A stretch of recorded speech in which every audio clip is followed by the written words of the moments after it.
the idea, of course, is you're going to actually get further by getting off the bike, fixing the problem, and then getting back on and traveling along your merry way.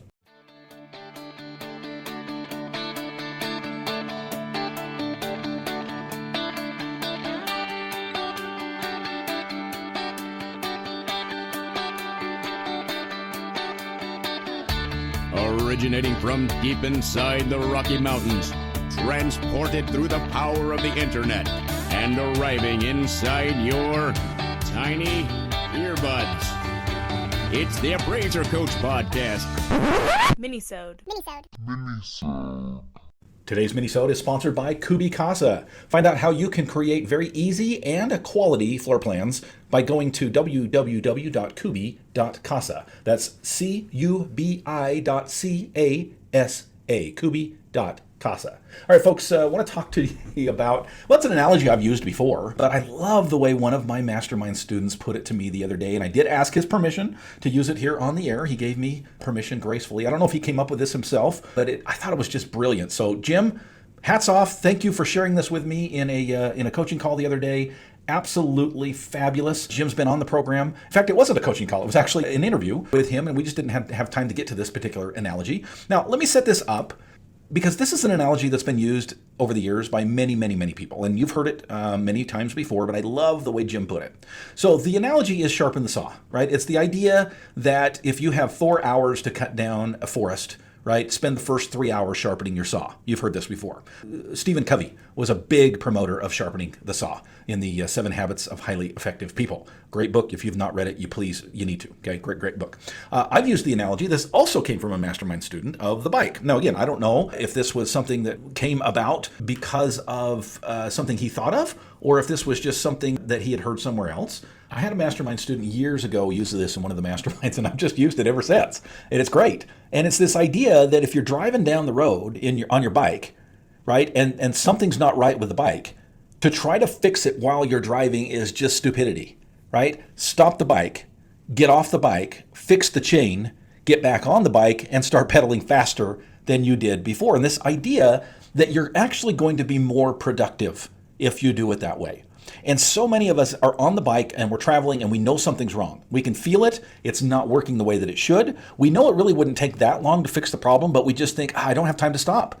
I've got to move forward. I've got to keep pedaling. I've got so much on my plate. If I don't get to my destination by 5 o'clock today, then I'm going to be up late again. I have to get up early tomorrow and I'm going to fall further and further behind. I just don't have time to fix the problem. And the idea, of course, is you're going to actually get further by getting off the bike, fixing the problem, and then getting back on and traveling along your merry way. Now, this analogy can be used in many, many different things. You've heard me talk about it in the realm of R&R, rest and relaxation. I'm a big believer, and by the way, there's a book out there called Rest, R-E-S-T. Look it up. It's a great book that talks about this very idea that you may not think you have time to go play a round of golf. You may not think you have time to go play catch with your son or daughter. You may not have time to go quilt and relax or meditate or whatever it is that you do to rest and rejuvenate and relax and recharge your batteries. For me, it's movies. I love going to movies. And I can tell you, folks, that in the afternoon when I've got a lot on my plate, the last thing in the world that I think I have time to do is to go take 2 hours out of my day and go watch a movie. But I can tell you this, folks, if I will do that and come back rest and rejuvenated without the stress that I had previously, I'm going to actually get further down the road by getting off the bike and fixing the problem, which was my stress, which was my overwhelm, which was I've got too much to do, Dustin. Once I take care of that, I actually get further down the road. Okay, you can also use the same example of, as a guy, this is the way we are, right? We get a box, a new toy, we open it up, we throw the instruction booklet to the side, and we start trying to figure that sucker out, right? If we would just take the time to open up the instruction book and read through it, we might actually make more headway overall, right? And that's the idea. The bigger idea has to do with your staff, your technology, your systems, your processes, right? And as a coach, as a mentor, I deal with this all the time. I dealt with this today. I was in a coaching call this morning talking to an individual and giving him some advice. And his comment was not as blatant that, well, I just don't have time to do that, Dustin. It was when I gave him some homework, some action items to complete before our next coaching call. He's like, I'm so busy. I'm not sure if I'm going to be able to get to that. And I'm like, John? That's not his real name. John, think through this for a second, right? It's the old bicycle analogy.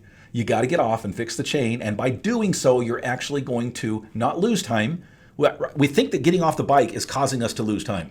Folks, what it is doing is accelerating, okay? If your tank is out of gas, right, to push it further past the gas station is foolish. You would make more headway to pull off, to fill it up, and then keep moving. All right, when I get back from the break, I'm going to give you Jim's analogy. I'm going to call it Jim's analogy. I don't know, again, if he created it or if he heard it somewhere else, but I love the analogy. Going to share that with you when we get back from the break. First, I want to pause here and remind you about a great sponsor, Kubicasa. Folks, what is it? Imagine this. Imagine you could take your phone and you could walk around a house, hit a button, okay, and all of a sudden you've got a floor plan, not just a sketch, but interior walls, exterior walls. It even draws out your sinks and the toilets and the showers and the tubs and the closets and the doors. I mean, this is an absolute, I cannot oversell this. I was very skeptical when I started using Kubicasa. It took me one time. I did my own house. It took me, I think, 16 minutes, maybe not even that long, maybe 14 minutes. It's a big house, right? And I had an amazing sketch with amazing results. Folks, I'm telling you, this product will save you time and will give you a higher quality product in the end. It's Kubicasa. You can learn more by going to Google and just typing in Kubicasa, right? It's C-U, not O, C-U-B-I-C-A-S-A, or you can type in www.kubi.casa.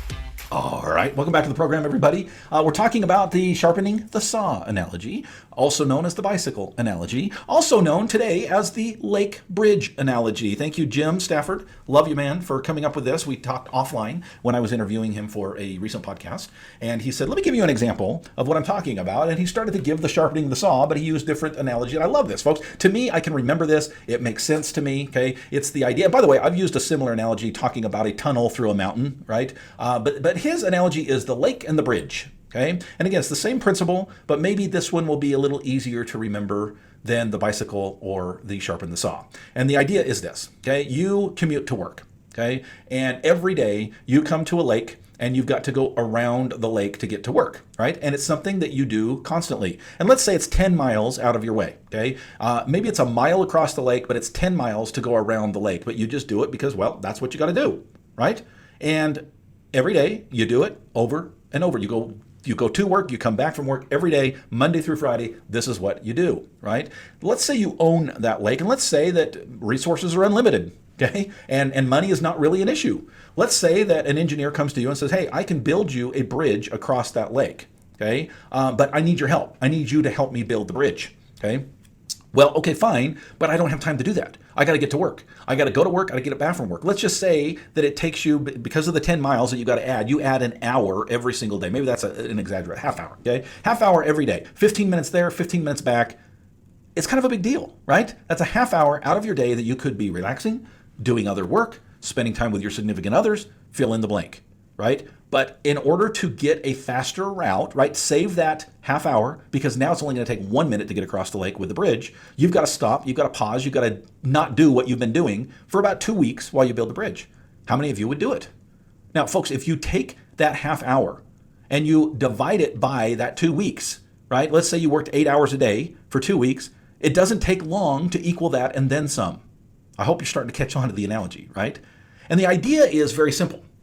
We have things that we need, / should be doing. We should hire a virtual assistant. We should hire a trainee. We should get that new technology. We should start implementing Kubicasa.